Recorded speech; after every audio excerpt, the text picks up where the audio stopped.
Police जब किसी के पीछे हाथ धोकर पड़ जाती है तो मामले का खुलासा ही कर लेती है।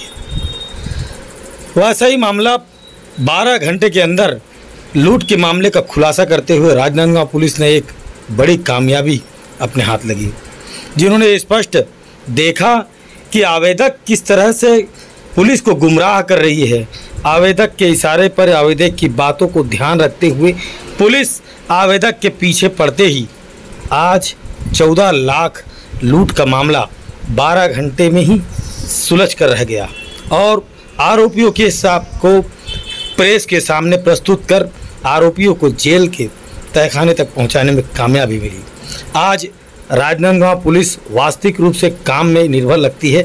इस तरह से राहुल देव ने क्या कहा आखिर प्रेस वाले से। प्रार्थी राजा राम बिश्नोई ने रिपोर्ट लिखाई थी कि मुझको चाकू मार के 14 लाख रुपए लूट लिए गए हैं, जो पेट्रोल पंप का पैसा था और मैं राजनांदगांव बैंक में जमा कराने जा रहा था। इस संदर्भ में वरिष्ठ अधिकारियों ने इस पे घटना पे संज्ञान लिया और गंभीरता से इस मामले को देखा। तो जब इसकी जांच की गई तो सीसीटीवी फुटेज का अध्ययन किया गया, प्रार्थी के बयानों का अध्ययन किया गया। इसके अलावा जो घटना स्थल है उसकी पेट्रोल पंप से दूरी, ये सारी चीज़ें काफ़ी विरोधाभास दिखी। जैसे घटना स्थल से पेट्रोल पंप मात्र 16 किलोमीटर है, उसको आने में वहाँ तक 40 मिनट लगा और फ़ोन करते हुए आ रहा था, सीसीटीवी फुटेज में दिखा ये। और ये आमतौर पर 3 से 5 लाख रुपए को जमा कर देता था, पर ये 14 लाख रुपए तक रकम को जमा नहीं कराया। ये चाहता तो सोमवार को पैसा जमा कराने निकला था, पिछले बुधवार को जमा करा सकता था, गुरुवार को कर सकता था, शुक्रवार कर सकता था, पर नहीं किया। तो ये संदेहास्पद इसका बयान लगा। इसके जो शरीर पे चोट के निशान थे, जो चाकू के निशान थे, इसको डॉक्टर से क्वेरी कराई गई थी। डॉक्टर ने भी इसको संदेह व्यक्त किया था कि निशान थोड़े कैलकुलेटेड टाइप के हैं, मतलब एकदम नियंत्रित वे में बनाए गए, कि किसी प्रकार का इसको नुकसान ना हो और केवल दिख जाए कि बस चाकू की धार लगी है।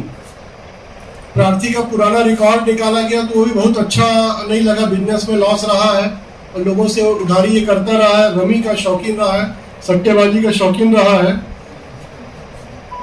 तो ये सब जो परिस्थितियां, इस पे संदेह हुआ। जब इससे प्रार्थी से हिकमत अमली से पूछताछ की गई तो प्रार्थी टूट गया और घटना कारित करना स्वीकार किया और बताया कि मेरे साथ 2 अन्य लोग और हैं, जिसमें एक सोमेश सिन्हा चिरचारी का निवासी है और एक मोनू खान उर्फ शेख इमामुद्दीन, ये भी चिरचारी का निवासी है।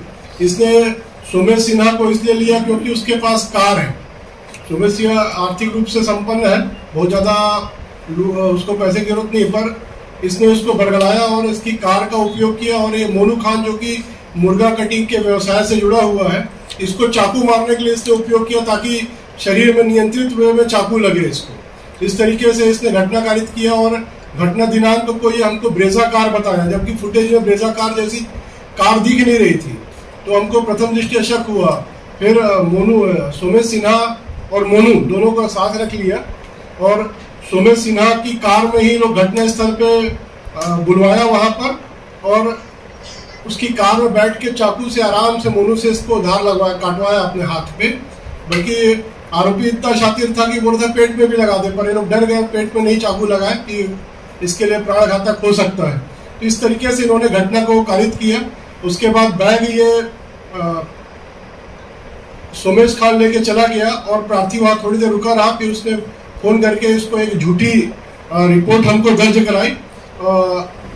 बाद में पूरा पैसा लगभग 13,40,000 रुपए रिकवर कर लिया गया। ये जब निकला था तो पूछताछ में आया कि 12,20,000 रुपए लेके निकला था। ये 1,20,000 लगभग इसके पेट्रोल पंप से और बरामद हुआ और करीब ये 60,000 का जो है घाटा इधर उधर पैसा खर्च कर चुका था। और इसी जो झूठी लूट की रिपोर्ट में इसको भी वो समायोजित कर देना चाह रहा था। इस तरीके से उसको पूरी रकम बरामद हो गई है। तीनों आरोपियों को गिरफ्तार कर लिया गया है। पहले इसमें लूट की धारा लगी थी, बाद में इसको अमानत में खयानत की धारा 408 भी लगा दिया गया है। 182, 211 इसको लगा के वर्तमान में इन तीनों को जेल भेजा जा रहा है।